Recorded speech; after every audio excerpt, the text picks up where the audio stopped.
I want to introduce the passage that we're going through this morning with a little bit of context into what Paul is writing this letter.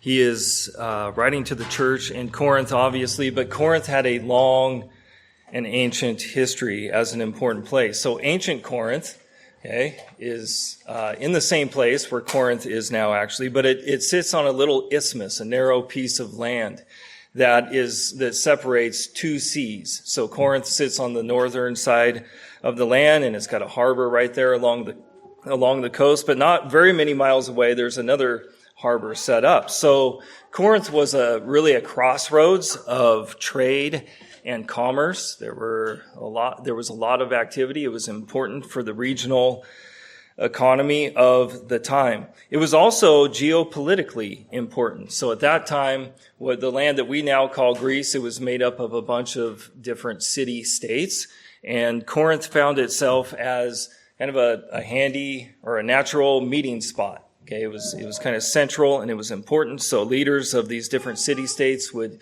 come together in councils. That's a place where they could make treaties, defense pacts, things like that. Also in ancient Corinth, it was very religiously diverse. They had a whole long list of different pagan gods that they worshipped. And along with that, connected to that, Corinth had a reputation for its debauchery, and its licentiousness. This was a place where every imaginable bad, immoral deed was just accepted as okay. Think Las Vegas times 1,000. It was bad. In around 150 BC, the Roman Empire was expanding, and as it came to Corinth, they met some opposition in Corinth, but the Roman Empire just said, eat iron, and they came through and they razed Corinth to the ground. They completely burned it, completely destroyed it. And they killed many of the people there. They enslaved many of the people. They sent whatever treasures they found in Corinth back to Rome. Julius Caesar came through about 100 years later and said, this is a really strategic spot. We need to have a city here. And so he put plans together to rebuild the town, but he died shortly after making those plans. But Caesar Augustus finished the job, and they rebuilt the town. It took on a little bit of a different flavor now that it had Roman culture as being more influential. But for the most part, it took on the shape of its previous form. And the paganism was there. And all of the idol worship was there as well. And all of the debauchery that was there. One of the things that I think is helpful for us to know about life in Corinth was that there was no aspect of it that was sort of what we think of as secular. Their whole lives were commingled with the religious activity of the day. So if you worked for a particular trade, the trade guild would gather at these feasting halls where they would sacrifice meals to the idols, and they would fellowship together. In that way, family gatherings, the same thing. All of life was sort of commingled between the religion and just everyday life. And that's what Paul is dealing with in Corinth in his day. Paul spent a good amount of time in Corinth. The book of Acts tells us that he spent a year and a half there, and then there was a second stint that he was there for a few other months as well. So probably a couple of years with the Corinthian people. He was a pastor to them. He knew them well. He cared about them, clearly. And so he's working through this letter of 1 Corinthians, and he's working through all of these issues for them because it was a largely Gentile church. This was a bunch of converts from paganism. There may have been some Jews there, but it was largely Gentile. And so as you read 1 Corinthians, you're going to see that Paul is dealing with a bunch of issues that they're working through, trying to make that transition out of their former pagan ways and then into the ways of Christ. And it's not always a clean break. You have to remember that their whole way of life, their whole way of living, their whole way of seeing the world was completely different to the life that they are called to act as Christians. Dialing in a little bit further, into 1 Corinthians chapter 9, Paul is speaking in the context of the issue of meat offered to idols and what to do about it. Can you eat it? Can you not eat it? And he talks about that, but his bottom line point is that love towards your fellow brothers should be the principle that you adopt as you do things within the covenant community and within the city of Corinth itself. He says, love your brothers. He says, listen, I am weak among the weaker brothers. I act however I need to act in order to promote the gospel and to increase the faith of whoever he is around. And he says, when I was with you, that's how I acted. Okay, so he says, look at how I treated you all when I was there. That's how you need to treat other people. And then when he gets to the end of chapter 9, he says, look, this whole spiritual life is like a marathon. It's like a race. You have to remain faithful to God.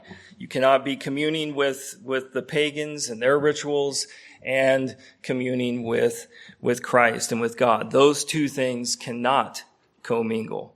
And so he says it's a long race. You have to be faithful. You have to be loyal to Christ. And he says, even myself, if I do all this work to preach the gospel that I may save others, what is going to come of it if I myself am disqualified and don't finish the race? And so that brings him to chapter 10, where he's going to continue to flesh that out for the Corinthians. He appeals to really the basis or the foundation of what covenant faithfulness starts with: baptism, spiritual food, spiritual drink. And then he gives examples of what it looks like, what unfaithfulness looks like, and the destruction that it brings. And then he reminds us of God, who is always faithful to us. He's faithful in the sense that he helps us to be faithful. We're not, or the Corinthians are not trying to make a clean break away from paganism by themselves, but God is with them and God is faithful.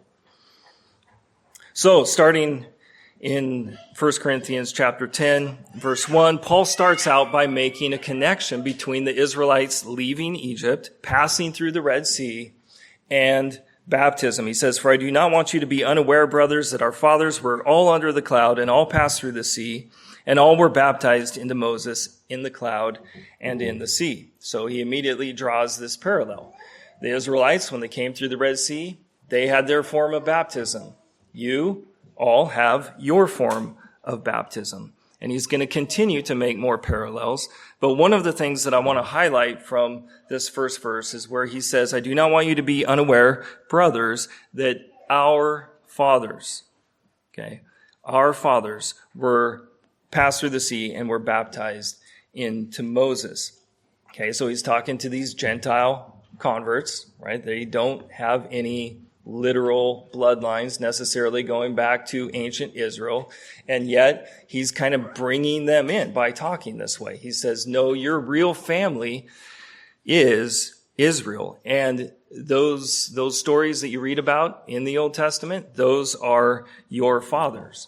And so the important thing I think that we need to recognize here is that this is not about ethnicity as far as being a part of the covenant community of God, and it never was. The Old Testament teaches us that when the Israelites came out of Egypt and crossed through the Red Sea, it was a mixed multitude that was with them. Okay? It was a mixed multitude.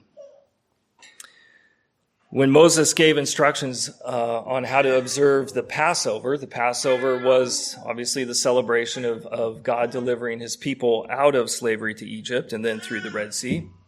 He says, there may be in the land that you're going to, there may be strangers there, people living among you who are still outsiders, but that may want to celebrate the Passover with you. And again, the Passover is sort of this central feast in the yearly cycle of Israel's liturgical life. That was really what defined you as an Israelite. Besides the sign of the covenant and circumcision, it was Passover that defined Israel as a people. If you had to miss some feasts, okay, but you never missed celebrating Passover. And he says outsiders can come in and they can celebrate the Passover with you, but they have to become Israelites first. They have to be circumcised.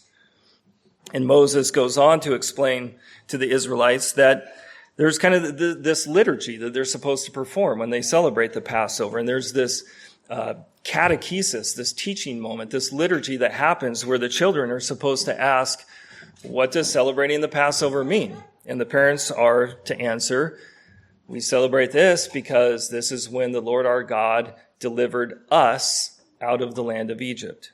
This is when the angel passed through and killed the firstborn of Egypt, but he spared our houses. And so the Israelites were supposed to walk through this together as a covenant community every year that they celebrated the Passover. And there's this participatory element. This is when God delivered us out of Egypt.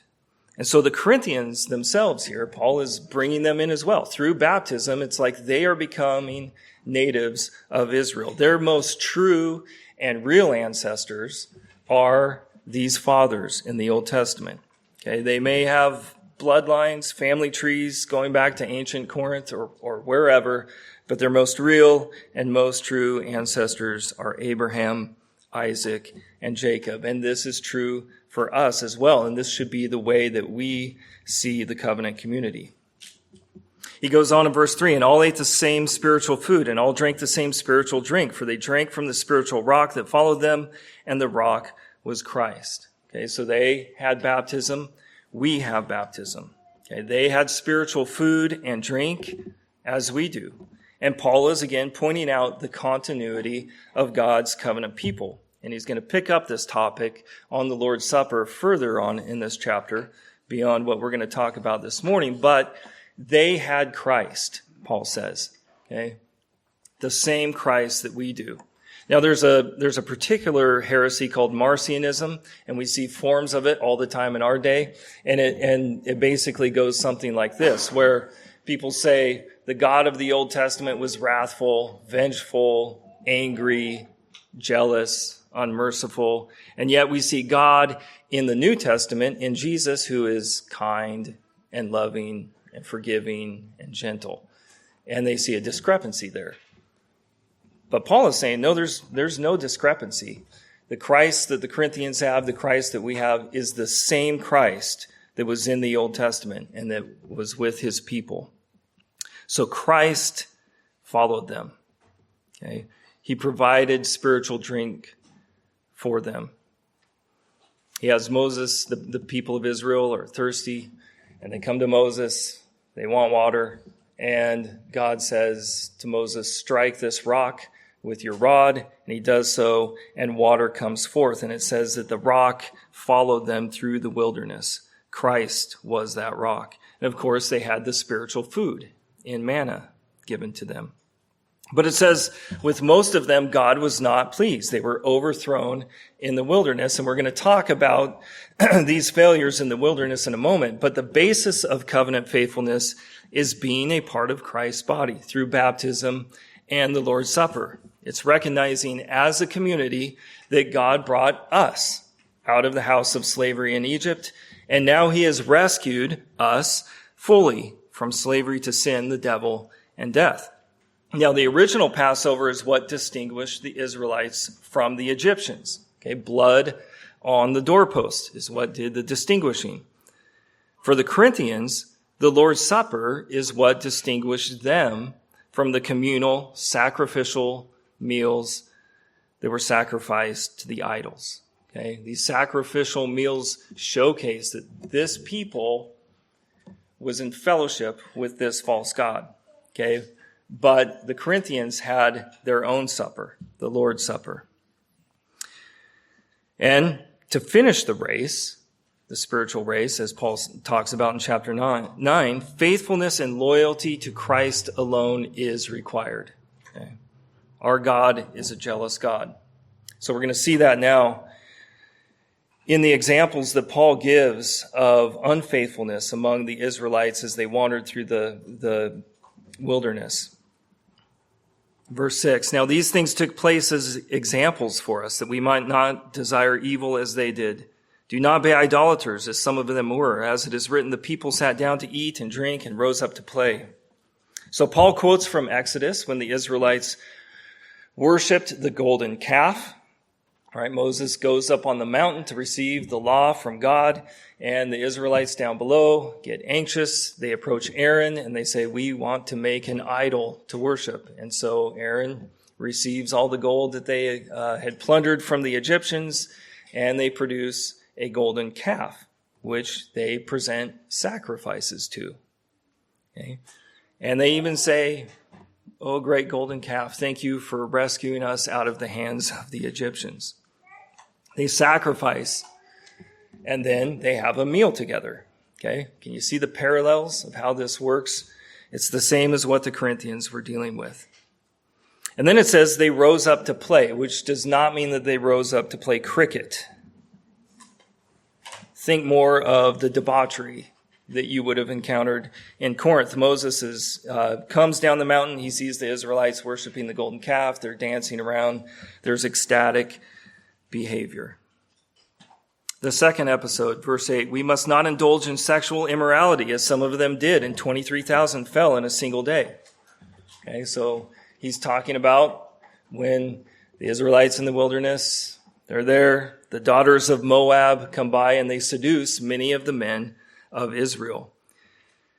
And not only was there sexual immorality, but there then began worship of the pagan god there. So they seduced them into sexual immorality and idolatry. And it became quite an issue. And Moses and Aaron are trying to figure out, what do we do about this? We have a major problem going on. And they see an Israelite man and a Midianite woman walk into the Israelite camp. And they go into a tent. They know what's going on in there. And Aaron's son goes in and he kills this man and this woman who are committing sexual immorality. And the scriptures say at that point, the plague stopped. Doesn't even say specifically that there was a plague before that, but it says that when they were killed, the plague stopped. And so that is what Paul is referring to about the 23,000 falling in a single day. And so we see again, God's jealousy is revealed to us. He demands faithfulness and loyalty to him alone. And we see that idolatry and sexual immorality are destructive to the covenant community. Okay, this is serious. 23,000 people died in a single day.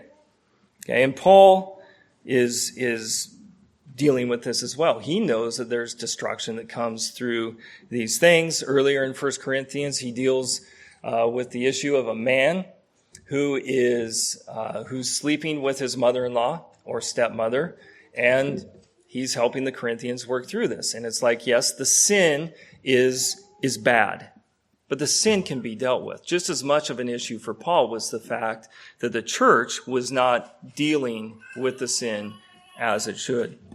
Again, you cannot have paganism, you can't have pagan worship and worship of Christ in the body. The third episode, verse 9, we must not put Christ to the test, as some of them did and were destroyed by serpents. So this is another case when the Israelites come to Moses. They're grumbling over food and water. Okay, the same thing happens over and over again. Like, Moses, why did you bring us out of the land of Egypt, out here to die? And God hates this sort of complaining. Okay, they're not trusting in him. He sends venomous snakes, venomous serpents. And the snakes come and they bite the Israelites and they get sick and die. But God is merciful, and so he instructs them to produce an image of a serpent. They're to craft this bronze serpent. And God commands them to lift it up. And when the Israelites looked up to them, if they were sick, if they had been bitten, they would be healed. Notice again, Paul says that it was Christ that the Israelites sinned against. It was Christ that they put to the test. Okay, Christ was with the Israelites.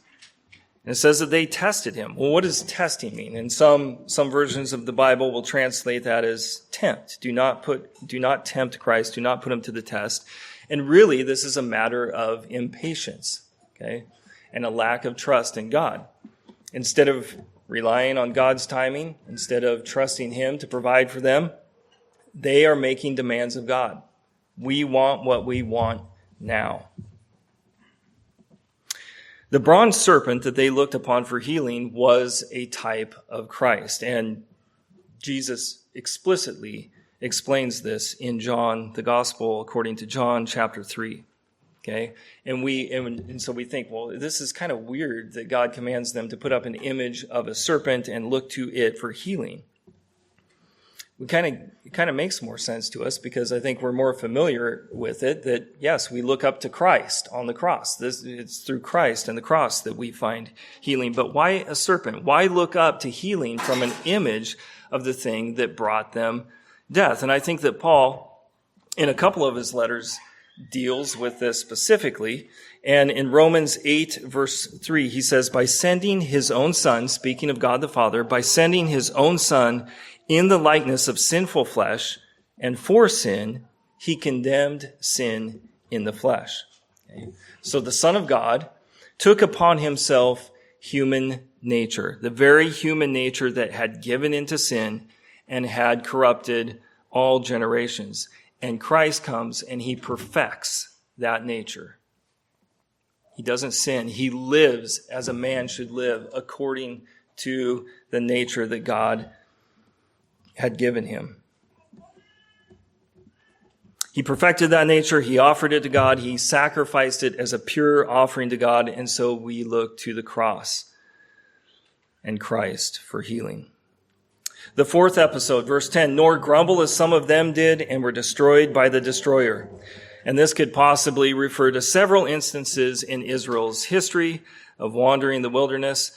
But I think Paul is really rounding out the examples of what not to do as a faithful Christian. He says, do not lust after evil. Do not worship idols or demons. Do not engage in sexual immorality.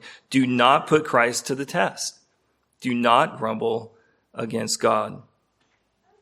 And then in verse 11, Paul says that these things happened to them as an example, but they were written down for our instruction, on whom the end of the ages has come. Okay, so what happened to the Israelites in these episodes? That is an example for us. These are examples for us. And the scriptures were written for our instruction. We, as the Corinthians, live now in the age of Christ's kingdom and all the maturity that comes with that, or that should come with that. The Israelites wandering in the desert, they weren't even in the promised land when these things happened. They had some examples of faithful people and unfaithful people who had come before them, but nothing like the examples that we now have. And they didn't have the scriptures like we have the scriptures. So we need to consider how much more we have and how much more we will be held accountable. So then Paul reiterates all this in verse 12. Take heed lest you also fall. Okay? Take heed lest you do not qualify. Going back to the metaphor of the race, the marathon. Take heed lest you do not qualify, that you do not finish the race. Israel, then, they had Christ. They had baptism. They had spiritual food. They had spiritual drink.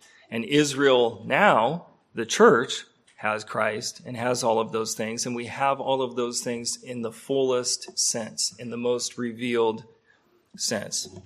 And yet Paul tells them to take heed lest they fall, as Israel under the old covenant did. He goes on to say in verse 13 that these sins, these temptations are common to man.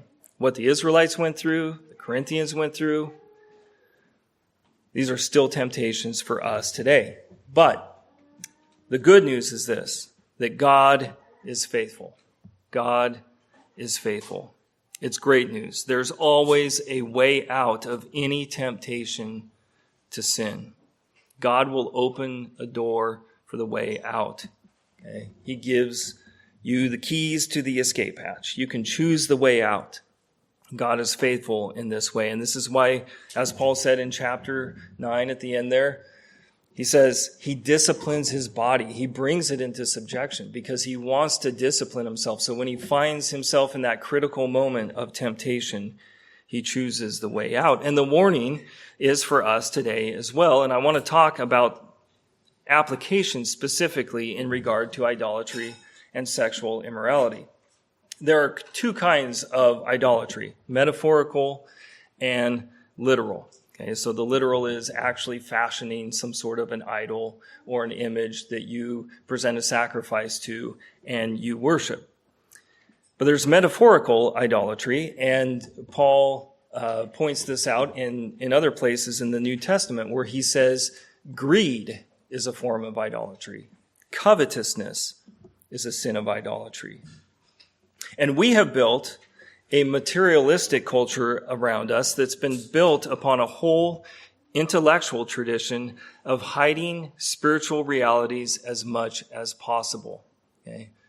And so we don't see the full gravity of the situation. We like to keep spiritual things on the periphery, or in this secular sort of world that we live in, right? You keep your religion to yourself. And so we deal with more metaphorical forms of idolatry. One of the ways to trap wild animals, let's say a squirrel, is to place a trap under a tree, and then from a branch you hang a string, and at the bottom of it you hang a compact disc, if you remember what those are. Or a DVD might work, and the thing spins in the wind, and it reflects the sunlight, and it becomes the shiny object that the squirrels come over, and they come check it out, and then whack, it gets them.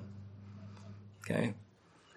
And that's how metaphorical idolatry can really trap us as well, because we live in a world that promises to fulfill our greed, our lust, our covetousness, our forms of idolatry. Okay? And greed and covetousness are big. Okay?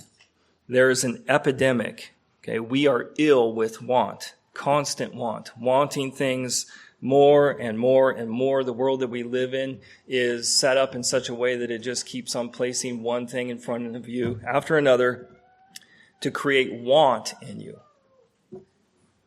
Advertisements, billboards, everywhere. And the world promises to fulfill all of that. But it's a trap unto destruction. The Apostle John says in 1 John chapter 2, "Do not love the world or the things in the world. If anyone loves the world, the love of the Father is not in him. For all that is in the world, the desires of the flesh, the desires of the eyes, and the pride of life, is not from the Father, but is from the world. And the world is passing away along with its desires, but whoever does the will of God abides forever." Okay? So think about the culture that we live in. Go and doom scroll TikTok, Instagram, YouTube, other forms of entertainment, even at work and everything else in our culture. How much of it fits into one of those three categories? The desires of the flesh, the desires of the eyes, or the pride of life. And so we have to be careful with all of these things, because the goal of all of these things is to get you to consume them. Okay, and we use that word. We consume content. We consume things. It's like eating. And you think that you're doing the consuming, that you're picking and choosing what you consume, but they are consuming you. If they can get you to consume them, they're actually consuming you. And I say that we have to be careful, because literal idolatry and the fleshly desires that come with it, it's out in the open. It shoots straight.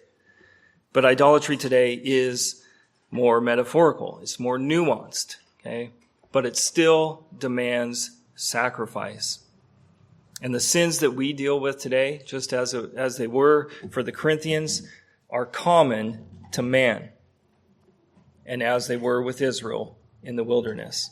In regard to sexual immorality, I think we know it is growing more and more ubiquitous, so much so that it can condition and groom and influence our hearts and our minds and the way that we see the world. And so we have to defend against it, especially in our private lives, where we play that game of thinking, well, no one can really see what I'm doing, and we just conveniently ignore that God also doesn't see us.